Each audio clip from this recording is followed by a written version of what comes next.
নমস্কাৰ, মই ৰেকি grand master পুৰৈ Baishya.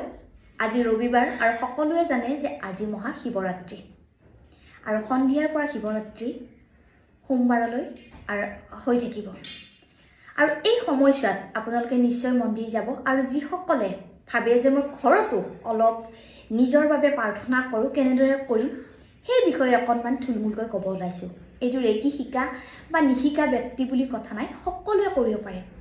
আৰু কি কৰিব, ৰাতি 12 বজাৰ পৰা 3 বজাৰ ভিতৰত এই কামখিনি কৰিব। ধুনীয়াকৈ গা ধুই বগা বা হালধীয়া ৰঙৰ কাপোৰ আপোনালোকে পৰিধান কৰিব।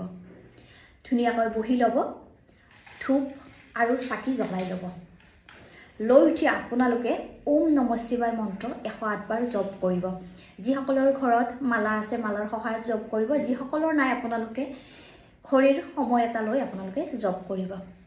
তাৰপিছত হাতযোৰ কৰি মহাদেৱ বাবাক স্মৰণ কৰি ক'ব যে মই আজিৰ পৰা নিজক সমৰ্পণ কৰিছোঁ। যি হৈ আছে ভাল হ'ব আৰু আগলৈও যি হ'ব সেইটো মোৰ ভালৰ বাবেই হ'ব। কৰি আপোনালোকে অকণমান সময় নিজৰ হাৰ্ট চক্ৰত এনেদৰে হাত দুখন থওক আৰু চকু বন্ধ কৰি মহামৃত্যুঞ্জয় মন্ত্ৰ জপ কৰিব।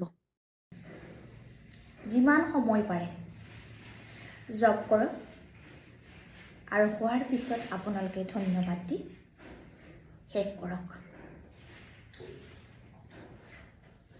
আৰু নিশ্চয় আপোনালোকে এই দুদিন উপবাসে থাকিব আৰু যিসকলে নোৱাৰে তেওঁলোকে যাতে মাছ বা মাংস এইকেইদিনত নাখায়, কাৰণ এই সময়খিনি আমাৰ বাবে বহুত ভাল।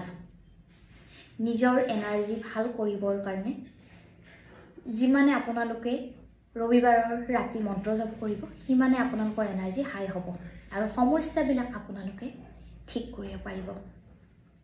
ধন্যবাদ।